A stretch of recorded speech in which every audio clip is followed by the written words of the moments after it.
My name is Connor Crawford, and I am an ACU alum and current Fulbright English teaching assistant in the Kyrgyz Republic, which is also known as Kyrgyzstan.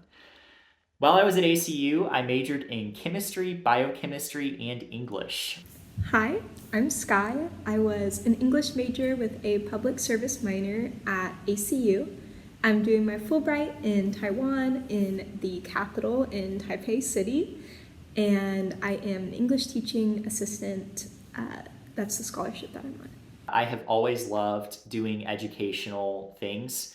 When I was in high school, I was a tutor, and when I came to ACU, I worked in the Writing Center as a writing tutor, and I was a teaching assistant for many years in several of my chemistry courses. All of those experiences put together made Fulbright seem like such a natural step and fit for my career and for my future, and then also just something that was an incredible learning opportunity. I had been interested in Fulbright for a while. I thought that it would be a really cool opportunity. I've always been interested in traveling and learning about the world and being abroad, and so I ended up taking the Teaching English to Speakers of Other Languages class with Professor Sullivan at the school, and with that we volunteered teaching English to refugees and immigrants in Abilene, and I loved it. I really enjoyed it, and that really solidified my want to do the Fulbright program. Typical day here in my Fulbright location. I live in a central Kyrgyz city called Narin. Most of my fellow Fulbrighters were placed with universities, and so their jobs look a lot more like university professors.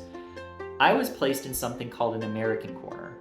The American Corners all across Kyrgyzstan are located within all of the district libraries, and they are American cultural centers where students and adults can come to learn more about American culture and to practice their English and to find English written books. Since all of my students are either in high school or university or working, I run after school and after work programs, which means that most of my mornings are actually spent taking language lessons.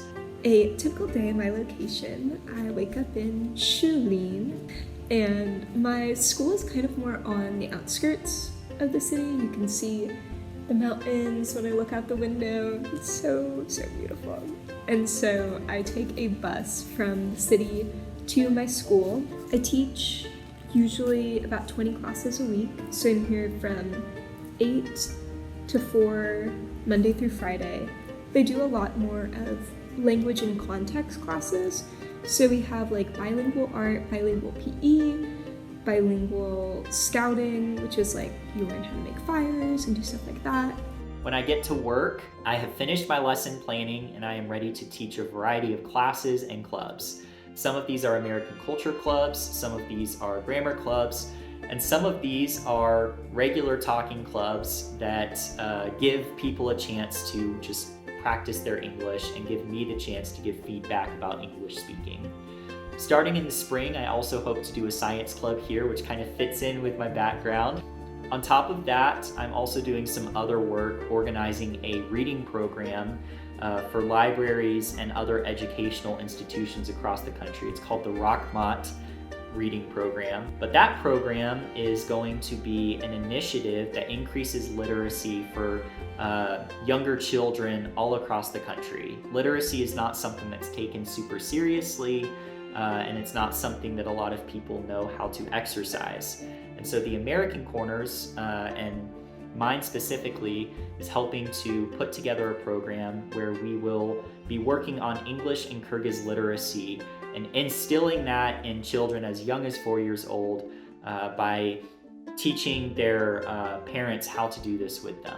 My biggest takeaway has been along the same lines of just learning to appreciate the things around me, not to be so judgmental, and to take a step back and think like, oh, like, do I think that like this is bad because of my culture or because of who I am or because of my religion? This is a wonderfully hospitable country. The people here have definitely been the biggest surprise, and it's been so wonderful to make so many new friends.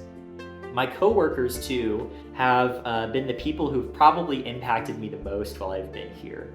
I have learned a lot more about working as a team with them. Since I only speak English and I have a lot I want to offer, I have to collaborate a lot with my coworkers in order to learn what the best way to teach the Kyrgyz students would be. I think the biggest way that I've grown as a scholar is something that me and my fellow Fulbright friends have come to adopt as a motto, which is adapt and overcome.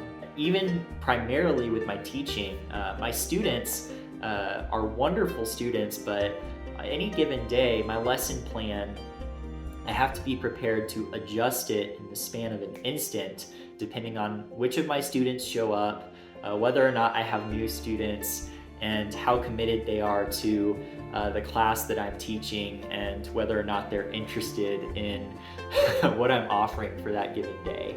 The biggest takeaway has been that no matter where I go, I'm confident that the Lord will be faithful. I was worried that coming to this country, I would feel very distant from the Lord. And even in this place, I feel so close and so near to Him. And I think that's the biggest blessing. And it's also an opportunity for me to increase my faith.